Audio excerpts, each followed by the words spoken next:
what we all have experienced, I think, in religion, which is it's the narcissism of small differences. But what it really means is the closer we are to each other, the more the small things get emphasized.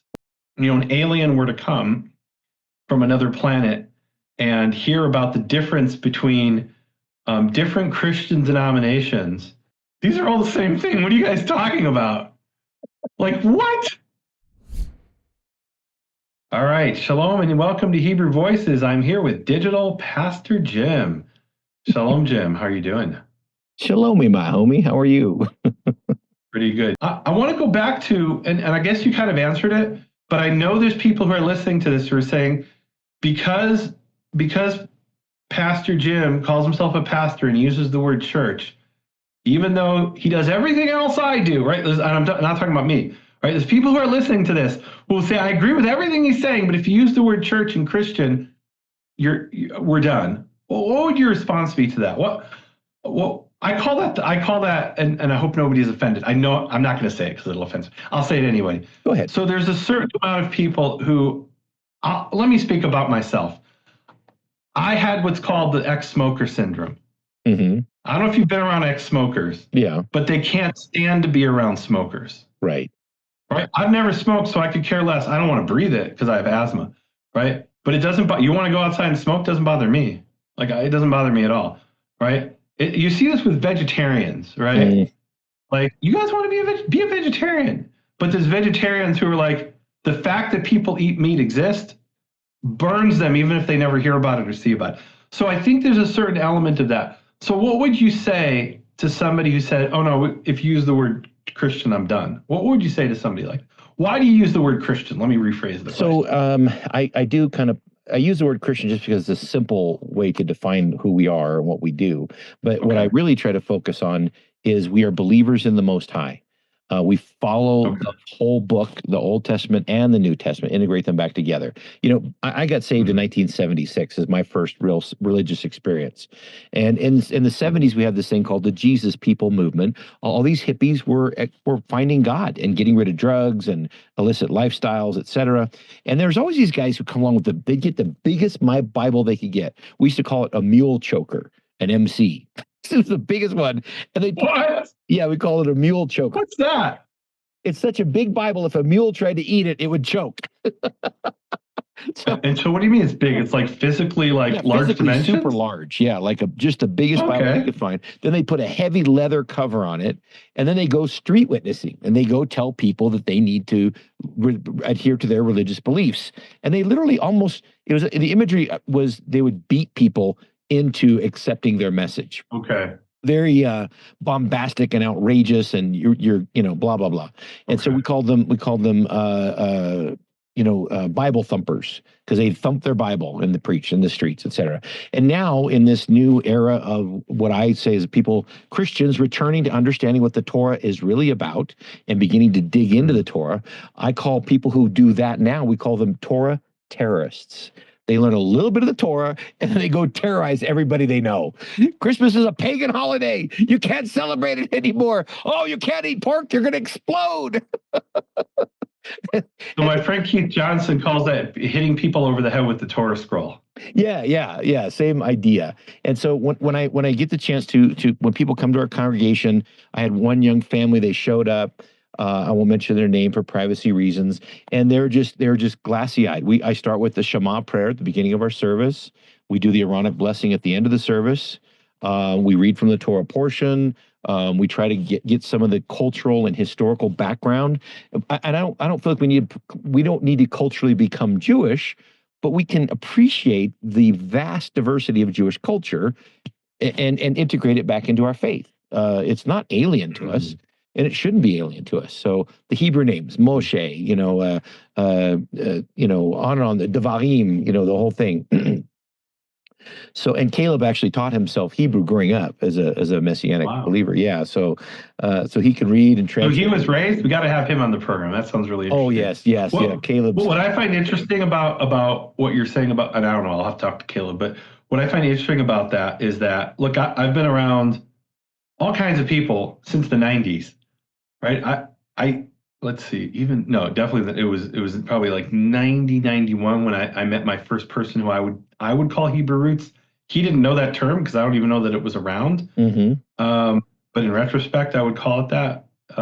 Was it 90 or 91? I have to think more about it. I don't know. But it was in Israel.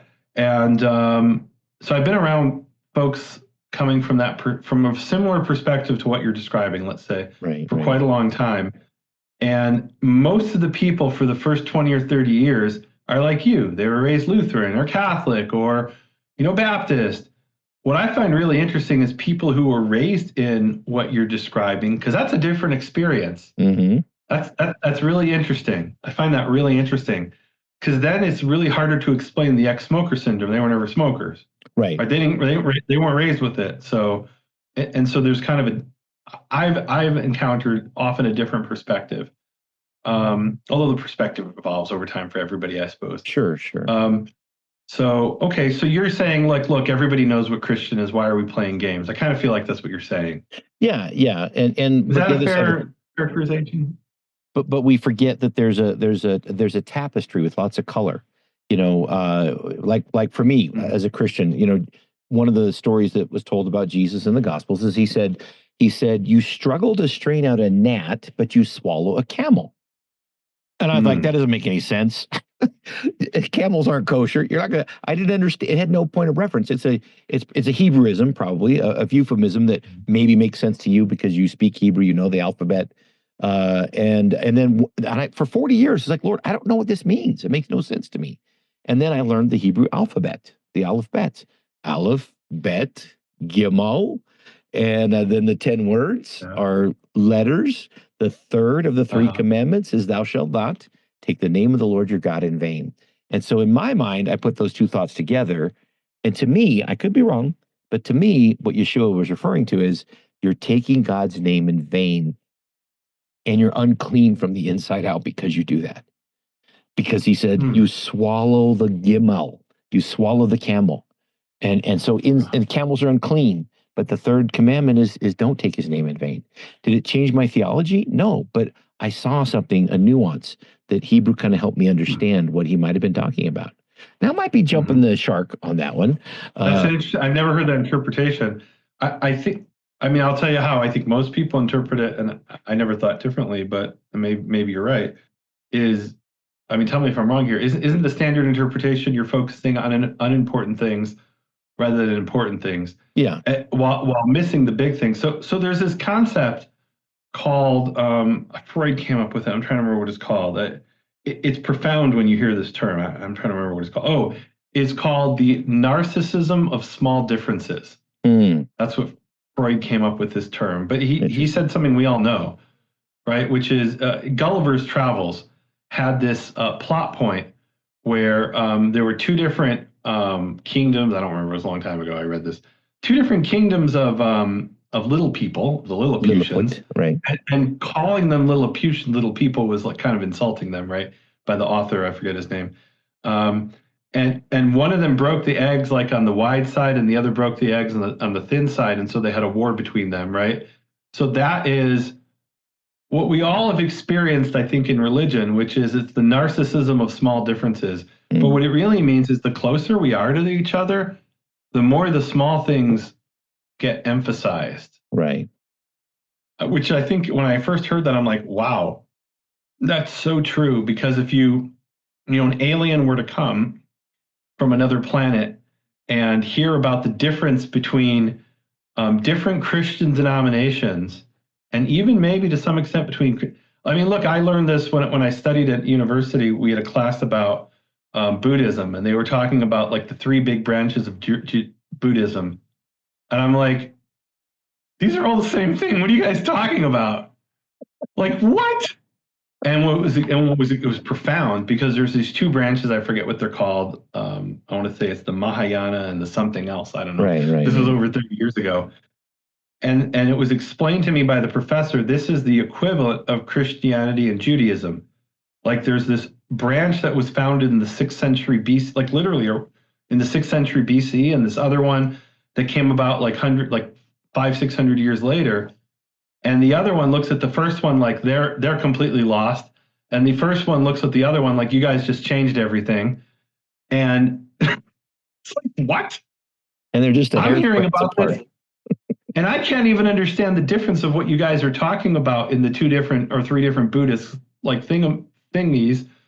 And I think an alien would hear about that in Christianity and Judaism and understand, wait, so you both believe in one God, but like you're talking about, did the Messiah come, or is he going to come again?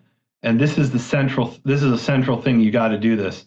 You got to believe this, like, or you have to, or certainly within, I mean, literally there's Jewish sects that what separates them is, I'm not trying to be funny here, literally the color of their socks.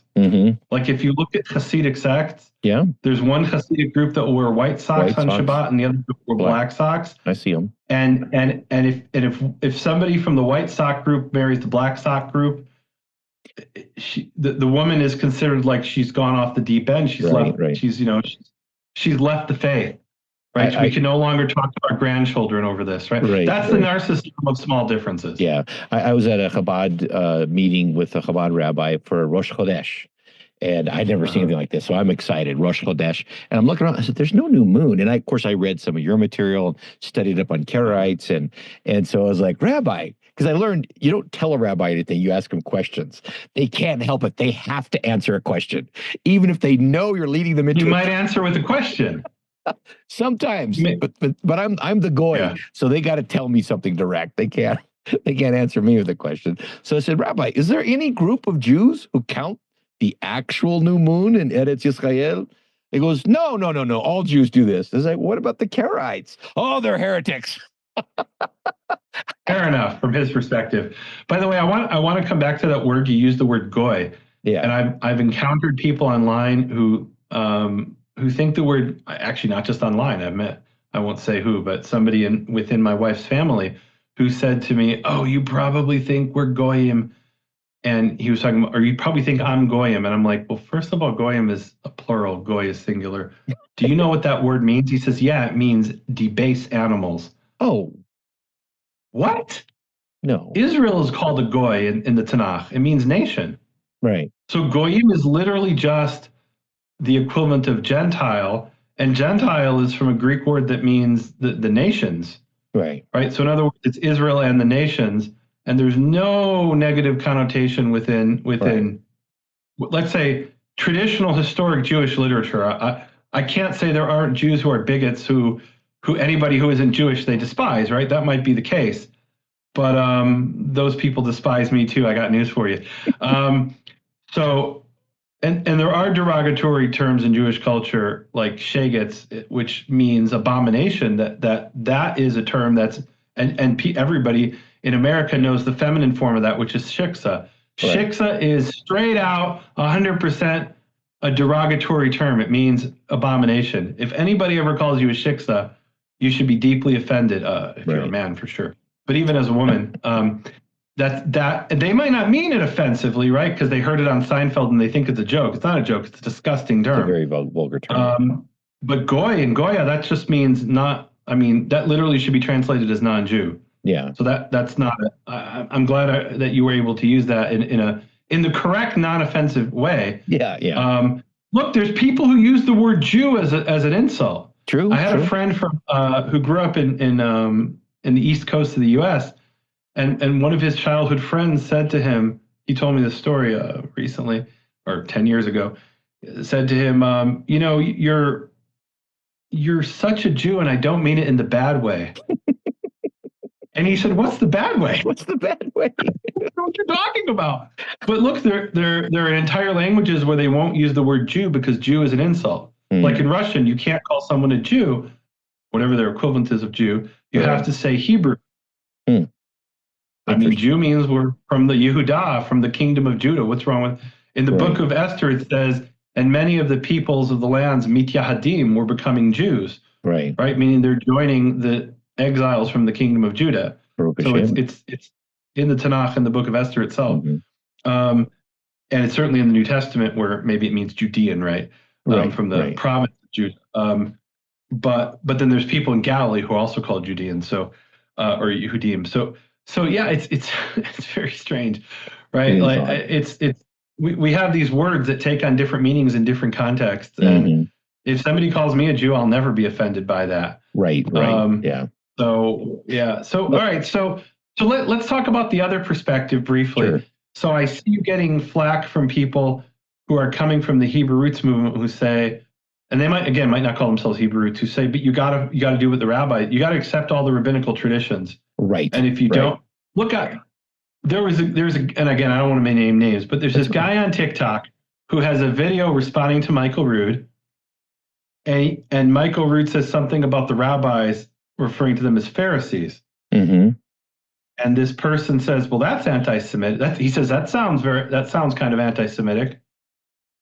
There's no rabbi that I've ever met who would be insulted by the term Prushim, Pharisees. Right, Prushim, yeah. Because Pharisee is a term that refers to rabbinical Jews before the temple was destroyed who observe certain had certain ritual observances that aren't commanded even the oral law, but it was seen as like, here's somebody who's going above and beyond, right? So it would be like someone who's extra righteous, right? That's kind of what it meant, right? So not every rabbinical Jew was a Pharisee, even in the Second Temple times, right? You had what was called the multitudes, right? Right. Am ha'aretz, right? So to be a Pharisee meant you really were following very strictly especially about what you ate. I won't go into details. We could do a separate study on that if you'd like. But it had to do with the ritual observance. Like you wouldn't eat at the table of me because I don't observe the things they do. So they wouldn't eat at the same table because my food would be ritually unclean just because I touched it, right? So that's what a Pharisee meant, right? Right. So I mean, that wouldn't be something that would be like call somebody Hasidic today, right? Right? Rabbinical Jews don't say you have to be Hasidic, but if you are, they think you're. I mean, Hasidic means righteous ones, right? Right. That's how they use the term anyway. That's what it's come to me. So, but you have people today who will say, Jim, you got to follow the rabbinical Judaism, which is the continuation of ancient Pharisees. Right. What explain to me their perspective as you see it, and what's your response to it? Sure. And I'm friends with some of these guys, and most of them are actually Jewish by heritage. They may have been not raised in a Jewish home, but then found they had Jewish heritage, and they receive what they believe is the New Testament, the Brit Hadashah, and so I've had these discussions with them because they try to tell me that, well, it's incumbent upon us as believers to obey the oral written Torah, the Torah Shebe'al Peh. Is that the right word? And did they say it that way, the oral law, the Torah Shebe'al Peh? Yeah, they'll say the oral Torah, or they'll say what was the other word for it? Well, there's mitzvot Rabbanan, the commandments of the rabbis. Right, the Mishnah. What's the term? Right, and so the Mishnah, and I've got the Chumash and stuff like that, and so they'll say we have to obey that, and I was like, well, I have a friend of mine. He lives in Chabad community. He got outed as being a missionary, which was very bad. Wait, let's back up. Hold on. Let's talk about this guy. Yes. He lives at Chabad. Chabad is a Hasidic sect. Let's call it branch, sect, whatever you want to call it. Sure. And they're one of the few Hasidic sects that's very open, meaning it's very difficult, almost impossible to join, like, I don't know, Bubba or something like that, which is pretty big actually. Yeah. You have to be born into it or marry into it. Whereas Chabad, I was once invited to a Chabad Shabbat meal, and I'm like, look, I'm going to drive there. He's like, yeah, everybody drives. If you went to most ultra-Orthodox, let's say if you were invited to Shabbat and they heard you were going to drive there, you'd have to park 2 blocks away, because if they saw you driving, you wouldn't be welcome, because they say it's forbidden to drive on Shabbat. So Chabad is extremely open. I give them a lot of respect for that. Right. Okay, so this friend of yours, well, let's call him Tom. I'll make up a name. Okay, Tom. So Tom lives in a Chabad community, but he's a believer in Yeshua. Correct. And is he actually a missionary to convert Jews? Yes and no. He doesn't want to convert. I'm intrigued. Yes, he doesn't want to convert them to what we think of as evangelical Christianity, but he wants, because many Chabadniks believe Menachem Schneerson was Moshiach. There's a sect of Chabad that believes Schneerson. Some believe he is, not just that he was. Yeah, that he is. And for those who don't know, he's a rabbi who died in 1994. There are some Chabad who say that he didn't actually die. You just think he's dead. He'll reveal himself hopefully soon. Right. If we're righteous enough to reveal himself soon, right? Something like that. Right. Yeah. Several different versions and additions. There's different versions. Yeah. And then someone said they even buried him with silver spoons and he's digging his way to Jerusalem. That one I never heard. That's a weird one. Look, in the mainstream Chabad say, yes, he's dead, but he's going to come back as the Mashiach. Right. And so, so he is one of those guys who would argue that we are, as Gentile Christian believers, we're to follow the Mishnah and the Torah Shebe'al Peh. And so I've had discussions with him about this. So Tom is of Jewish heritage, or he's not? No, he's not. He's not. No, he was raised Baptist. But he originally started off in Bible college. Dated a Jewish. I hope his name isn't really Tom, by the way, because it's not. I don't know who he is, and we should respect his privacy. Okay. No, he's not. All right. So, and then his wife, he did eventually get married. She's not Jewish by heritage. It was easier for her to quote unquote convert, but of course the Chabad won't let him convert because if he has to deny his faith in Yeshua. And so, but he does the morning prayer. Tell me what that means. Do they literally ask the question, do you believe in Jesus, or what's the... Yeah, so one of their tenets in the process of conversion is you have to deny Yeshua is HaMoshiach specifically. They require you to do that. Now, I have a friend who converted 30, 40 years ago, Rabbi. Is that specific to Chabad? I haven't heard that before. I assume it's specific to Chabad because Chabad intentionally proselytizes Christians to convert to Judaism. I've had a Chabad rabbi ask me 3 times, Jim, you should convert. You're practically a Jew already. Wow. I have never heard that. Because the standard Jewish idea is that you don't proselytize to non-Jews. And in fact, you turn them away 3 times. So if they say, I want to convert, without telling them it's a rule. They don't know they're going through a process, but they are of being rejected 3 times. And the 4th time they say, okay, you know, here's this long conversion. You take a class for a year and then a bunch of other things, whatever. Right. Wow. So I haven't heard that. That's really interesting to me. Yeah. So Chabad is... Wow, this is such a fascinating conversation, guys. Please listen to the whole program. I know you might have just heard a little clip on TikTok or something. Come listen to the whole thing. It's one of the most interesting conversations I've had in years. Go on. So this gentleman, he wants to start a synagogue that's very rabbinic and orthodox, but accepts Yeshua as HaMashiach. He said, Jim, I'm Shomer Shabbat. I'll only walk on the Sabbath. He said, I eat only halachically, not just biblically clean, because there's a difference between eating kosher and eating biblically clean. There's obviously some separations depending on what halachic school of thought you're going to follow. But he does everything just exactly like a Chabad rabbi would do. He's very well educated in the Mishnah and in the Talmud, in the Gemara. He's super well educated in all these things. He quotes it off the top of his head. His wife, if you saw her, you would believe that she was a Chabad Hasidic woman. Her children have peyot, the boys do, but he couldn't convert. And so, but I asked him, I was like, why would you embrace this cultural group who, on the very fact that you proclaim Yeshua as HaMashiach, they would say you're a heretic and cast you out, but you would obey every other rule they follow? I don't understand that. What was his answer? He just said because he feels he's supposed to bring Yeshua to these Chabadniks. So that's very interesting because that's different than what I've heard from people. I've met a lot of people the way you're describing, and I've heard a different, and that's why I asked, because the explanation I often heard, now I've heard that explanation as well, but usually not. That's what I've normally heard, let's say often heard in the past, was, well, Yeshua was a Pharisee rabbi, and the continuation of the ancient Pharisees after the temple was destroyed, or whatever, they don't necessarily know those nuances, right? But the later continuation of the Pharisees are the Orthodox rabbis, and they sit in the seat of Moses. We have to obey them. Right or wrong, we have to obey them. They're the ones that God himself has put over Israel. When Yeshua comes back, this is what they say, then he might decide something different, but this is what we have to do for now. Right. So that's really interesting. So this is like, I hope this is a correct analogy. I don't know. I'm thinking out loud here. This is my thought process, right?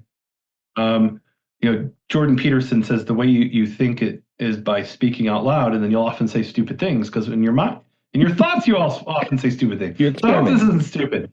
But I wonder if this is like somebody who goes to like the Amazon rainforest and lives among some semi-contacted tribe and learns their language and walks around in a loincloth.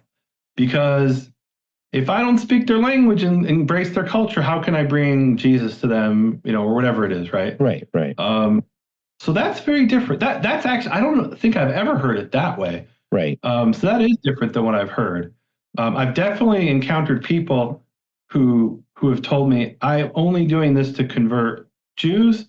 I want to befriend them, and then and then here's what I've heard. This is very disturbing to me, I'll be honest with you. Agreed. So I met one guy who was asked by a rabbi, "Do you believe in Jesus?" And he said no. Because when he's telling me this story, he says, "Because I don't call him that, I call him Yeshua." And then he was found out, and the rabbi's takeaway from this is Christians are just liars. Right. Because you ask them if they believe something, and they say they don't when they really do. And to this rabbi who eventually discovered this particular person, this was in Israel at the diaspora yeshiva. And if the person hearing this is listening, I hope he's repented.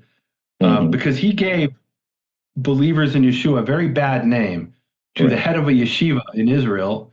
Because this hears this, to him it's 6 of one, 1/2 dozen of the other, and you just lied in order to deceive people to believe in Yeshua, right? That was the takeaway from the rabbi. So I think that's what we call a chil Hashem, a desecration of the name. In this case, I guess it's the name of Yeshua. Yeah, go ahead. When I was in Israel last April, I got to go visit Nehemia, which is it's truly a Messianic synagogue. They're all Jewish people.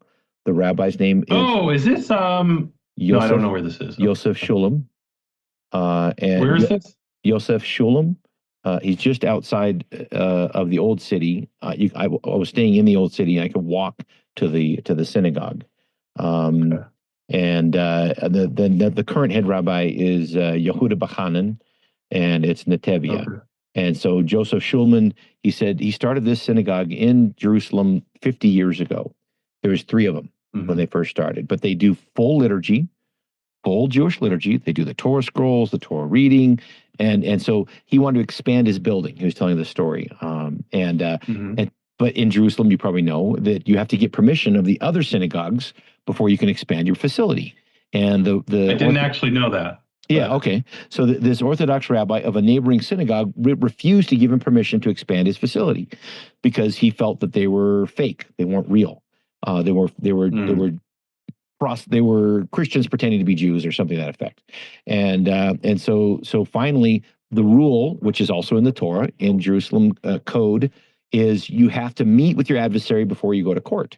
And so Joseph kept inviting this other rabbi to come. And finally, the rabbi walks in the room and he looks around. This Orthodox rabbi is in Nehemia, which is beautiful. I've been there. It's a beautiful synagogue. And he walks in, he goes, "You don't have a cross hanging from the wall." And Joseph says, "Why would we? We're Jews." And he goes, "You have a Torah scroll in the ark." He goes, "Of course we do. We're Jews."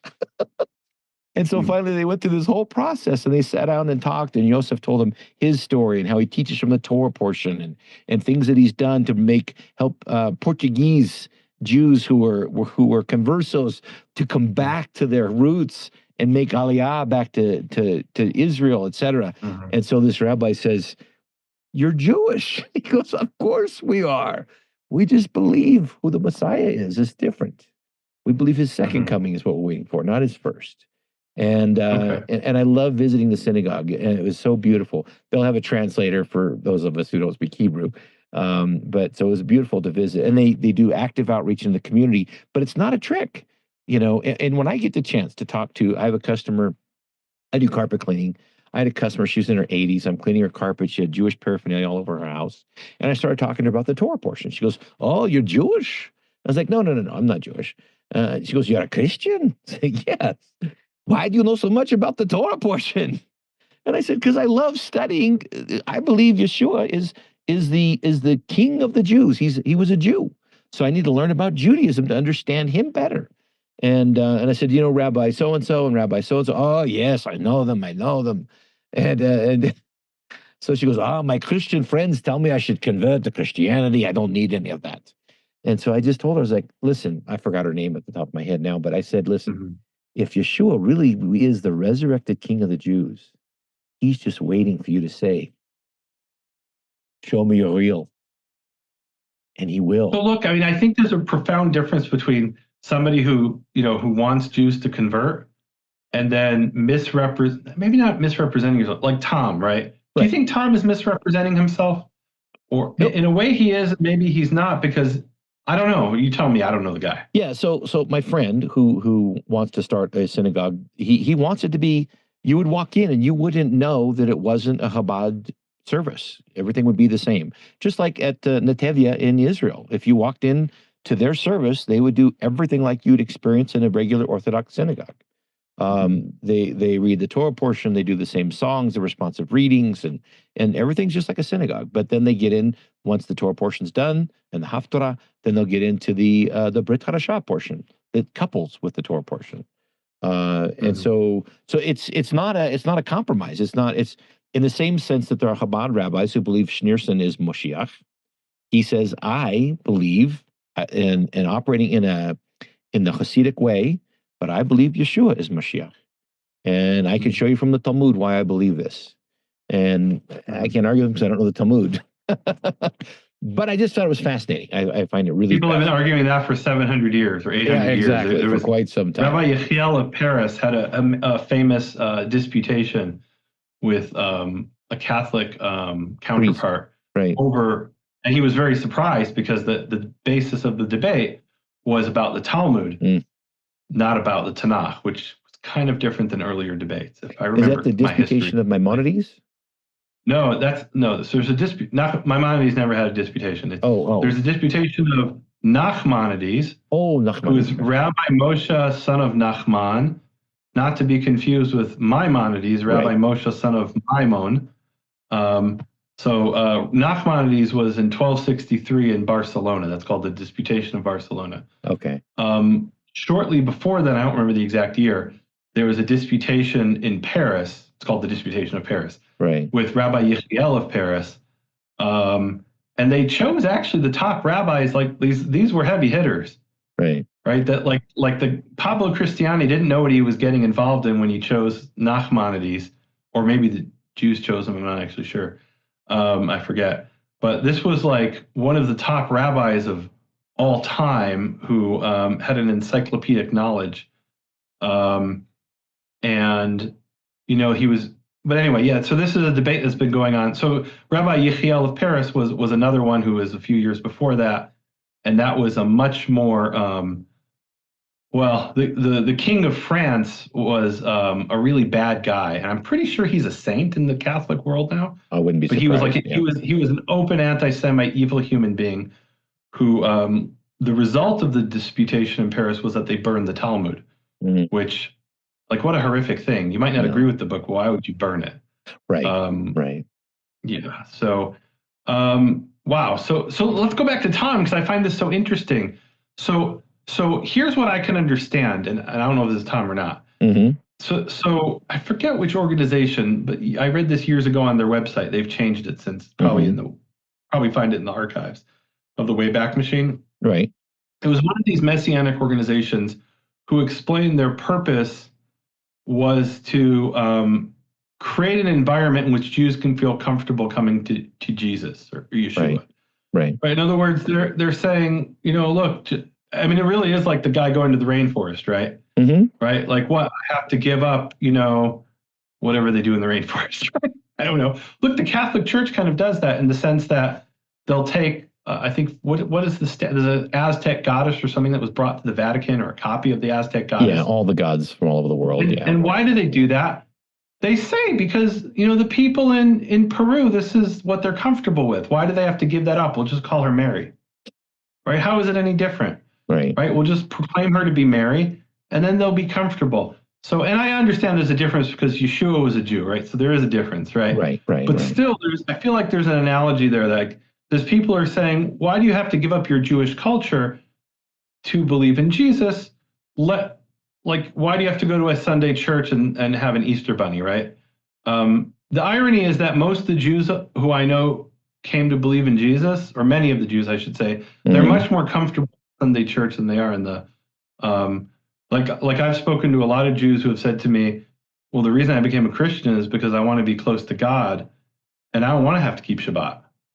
Right. So I'm much more comfortable in the Baptist church than I am in the Messianic synagogue. Right. So I've encountered quite a number of people like that. Right. But for the ones who are comfortable maybe with that, and I've met those people too, they say, well, I don't want to give up my culture. So let's just have a synagogue where Jesus is accepted, right? Meaning that I kind of understand. Right. Or I may be more sympathetic towards than what it sounds like maybe I'm interpreting Tom to be saying is, I wouldn't be doing any of this except for to convert people. Is that fair? Well, I don't know. I think he would still practice. Or is it a combination of things? Yeah, I think he loves the liturgy. He loves the and that's different. Yeah, he passionately loves it. This isn't a passing fad for him. He's been doing this for years. So he's not faking it just to convince people, like the guy I met at the Diaspora Yeshiva. All right. No, not at all. Now, here's another weird story. Okay. I joined an organization called the UMJA. What does that stand for? United Messianic. I feel like I've heard of them, but don't know what it is. Yeah, United Messianic Jewish Association. So, so I contacted them because I know some rabbis, Messianic rabbis, who are from this organization, and so I spoke with the president, and I said, I want to join your association. Well, Jim, you're not Jewish. I was like, I know, but Jim, you're a Christian pastor. I know, but there's things that I need to learn from you guys that I can't learn any other way at this stage of my life. And he's like, well, do you eat biblically kosher? It's like, well, I eat biblically clean, but yada yada yada. And he's like, did he say biblically kosher or did he say kosher? He said kosher. I said biblical. Yeah. Okay. So I use You added the word biblical. I added the biblical. Right.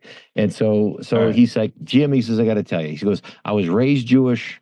I did accept Yeshua as a young man, and I became a Messianic rabbi. And I'm friends with all of the Jewish community, the Orthodox community in the neighborhood. And I don't fish in their pond, they don't fish in mine, kind of a thing. And he said, you're just not Jewish enough. And I was like, according to the Jeremiah and Ezekiel, what happened to one new stick in his hand, both Jew and Gentile together? I argue with him for an hour. And he goes, Jim, are you sure you're not Jewish? Only Jews argue with me this much. He says, I'll take it to the Beit Din, we'll discuss it, and we'll see. But I also know the principle of the rule, you got to say no 3 times before you say yes. So finally through the process, lots of conversations with the Beit Din, and these guys are all rabbinic. They follow the halakha, and they discuss halakha, because there's lots of different schools of thought amongst halakha in many different ways. And so they allowed me to join as a Christian pastor. I started off I started off as a mashpiach. Well, no, they allowed me to come in as a moreh, a teacher, and then now they said, we watched your TikTok videos.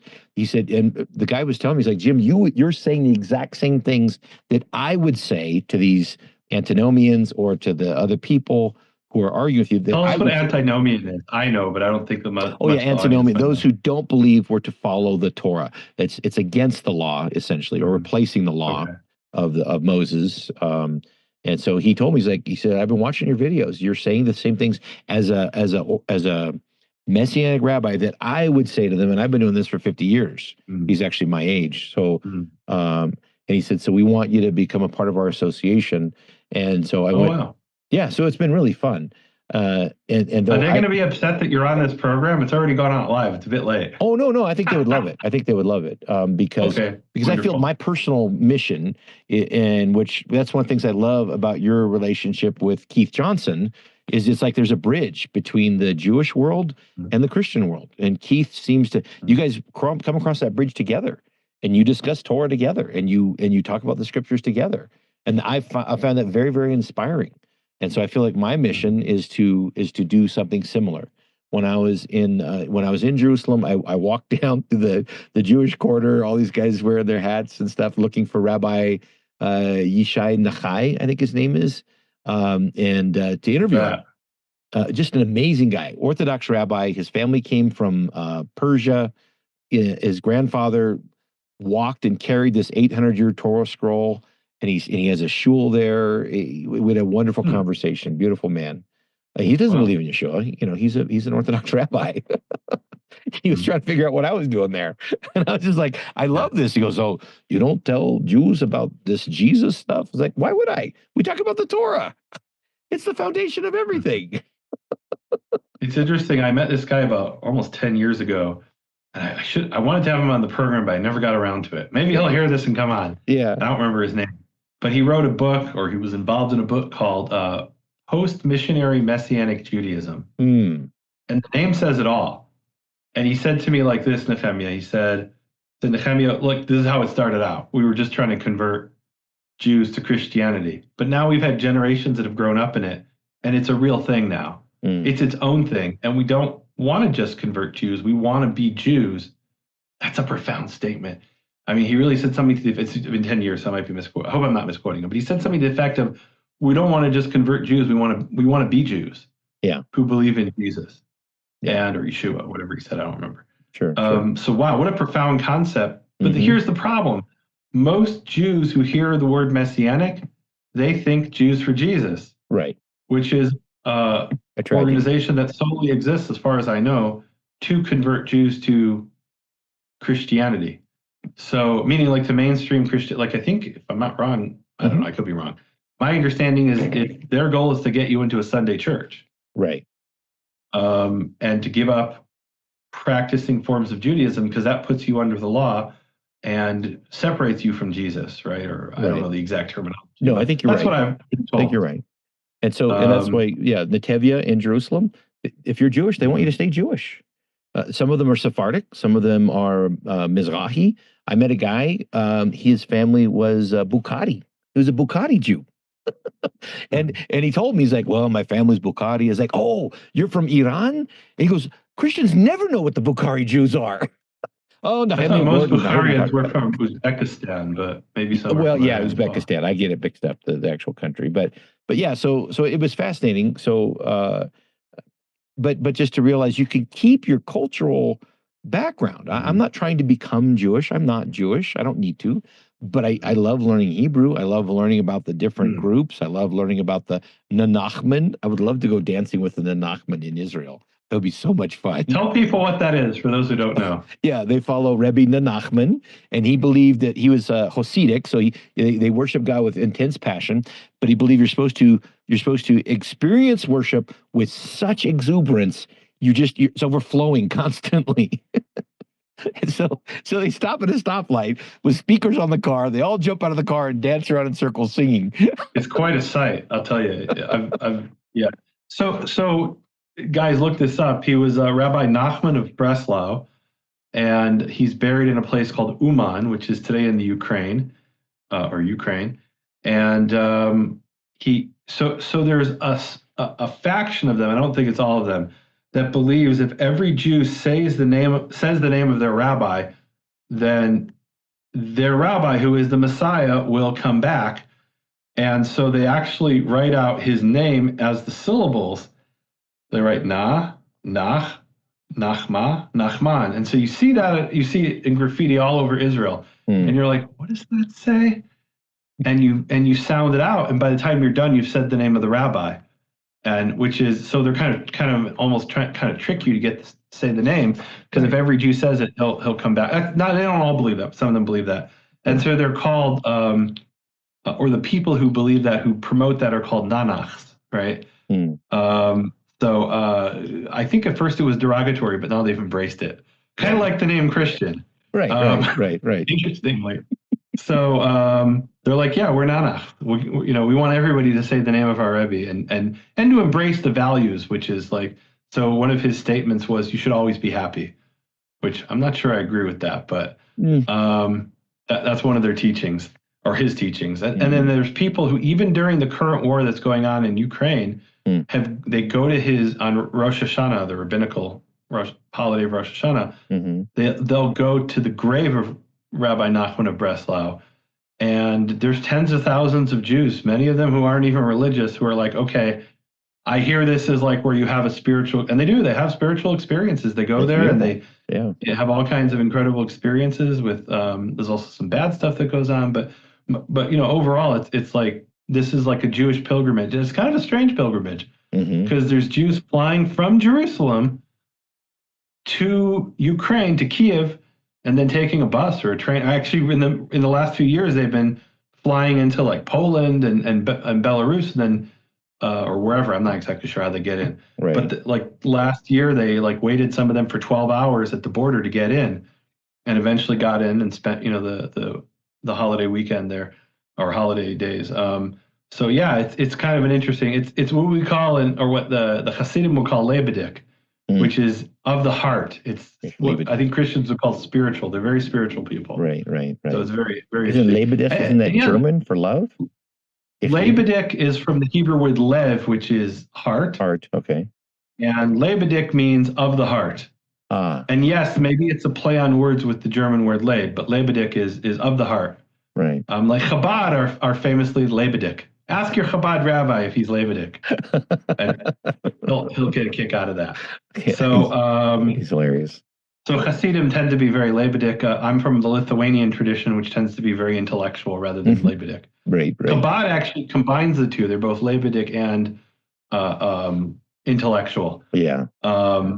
Famously. So yeah. So I mean, I guess what you're really saying is there's a lot of expressions within Judaism, and you can maybe learn a little bit from everything. Yeah. Yeah. Pretty cool. And dispel anti-Semitism and people who don't understand, because Jewish culture can be intimidating for people who weren't raised around it or don't know anything about it. It's intimidating to Jews. What are you talking about? I've heard from so many Jews. They're like, I can't go to synagogue. I wouldn't know what page to turn to in the Siddur, in the prayer book. And literally, you'll go to synagogues of let's say more moderate Orthodox on the high holidays, and they'll have what they don't normally have throughout the year, but they'll have like a big thing where they'll show you the page, and as they turn the page, and it has to be analog because they don't use digital devices on Shabbat or on the holiday. Right. So it'll be like a big number 1, and then a big number 2, and a big number 4. We're on page 124, and someone will go up and put up the number 5, so you see now we're on page 120, because it is intimidating, 100%. Yeah. I've been at the Chabad house for Erev Shabbat. I come early because Jim, come do the prayers with us, Jim. And so, and he's Ukrainian, and he lived in Israel for a long time. He's got a beautiful accent. I love the way he talks, and his wife. They speak Russian, Ukrainian, Hebrew, English, a little Spanish. They're amazing people. Anyway, so they got a beautiful family. So he's flipping through it. They're going as fast as they can, and I can sound out Hebrew words, but I have no idea what I'm saying. I'm gonna go slow down. Right. There's a movie called The Frisco Kid. If anybody hasn't seen it, you should go watch it. It's one of the it's a very profound movie. But it's this rabbi from Lithuania who's traveling to San Francisco, and he for various reasons he ends up having to travel through the Wild West back in 1849 or so, and he gets captured by Native Americans, and he's carrying a Torah scroll, and the chief holds up the Torah scroll to his followers, and he says, "I read this entire book." And he turns to the rabbi and he says, "Didn't understand a single word." I love that line. Now, was that Gene Wilder? Profound it's Gene Wilder, yeah, that's right. Profound on so many levels. Also was a young Harrison Ford. Oh, so, oh my goodness. Very good movie, yeah. It's so many different like there's one scene there where he meets the Amish and he thinks they're Jews because they're dressed like ultra-Orthodox Jews, and back then pretty much all Jews from Eastern Europe were ultra-Orthodox, and or certainly rabbis were. And then he sees the cross and he faints. Yeah. But then he sees they're really nice people who are honest, who are hardworking, and they get along. So it's a profound movie on so many levels. So Gene, this has been Jim. I call it Gene Wilder. Jim, this has been a Digital Pastor Jim. Guys, check him out on TikTok. Where else can they find you? Yeah, so we're on Facebook. You can just look at me by my name. You can go to our church's website, www. What's the name? I mean, Jim. Everybody's named Jim. What's Jim? The name? Last name is Pierce, Pierce, Pierce. And then our church website is springsoflivingwater.co. And I also have a YouTube channel. That's the Wild Branch Ministries International. And and so I kind of condense Torah portions and make them digestible to non-Jewish people and some Jewish people. So it's a lot of fun. And I use sort of a Twilight Zone theme. It's hilarious. So like you just entered another dimension, a dimension of sight, of sound, of spirit. Mount Ebal and Mount Gerizim. You just entered the Torah zone. Wow. Very cool. Guys, check it out. We'll post some links on nehemiaswall.com. Yeah, thank you, Nehemia. I appreciate you so much. And thanks for joining me. Thank you for all that you've done this decade. I've known of you for almost 7 or 8 years. I know Chaim Goldman. You probably know who Chaim is. He's a friend of mine here in Colorado Springs. And but I visited a seminar you did in Denver 5 or 6 years ago, and I might have said hi to you briefly at the seminar. But just thank you for all that you've done to kind of explain the Torah to people who are just coming into a deeper understanding, and the research, the translations. I'm going to be interviewing Dr. Miles Jones in a couple weeks. I know you've done some work with Dr. Jones. Tell him I say hi. Yeah. And I met Byron Stinson a few weeks ago in Kansas. I don't know if you know who Byron is, but I assume you met him or heard of him. He brought the red heifers to Israel. And okay. Yeah. So anyway, it's just fun, interesting stuff. But thank you so much. I think I spoke to him on the phone once, maybe. I'm not sure. Oh, yeah. Yeah, more than likely. But so he's a great guy. He's a Texas rancher. They need some red heifers. I'll get them some red heifers. Okay. I know, it's weird. Thanks. It's hilarious. So, but I just want to thank you personally, and your wife. What a sweetheart. Awesome. What a sweetheart. Yeah. She's such an angel, and you're a blessed man. I love the spirit of like calmness and level-headedness that you have, and openness. And so I hope I can learn from that, and others do as well. Well, I've learned a lot from you already. So thank you for all you do for the kingdom. You have been listening to Hebrew Voices with Nehemia Gordon. Thank you for supporting Nehemia's Makor Hebrew Foundation. Learn more at nehemiaswall.com.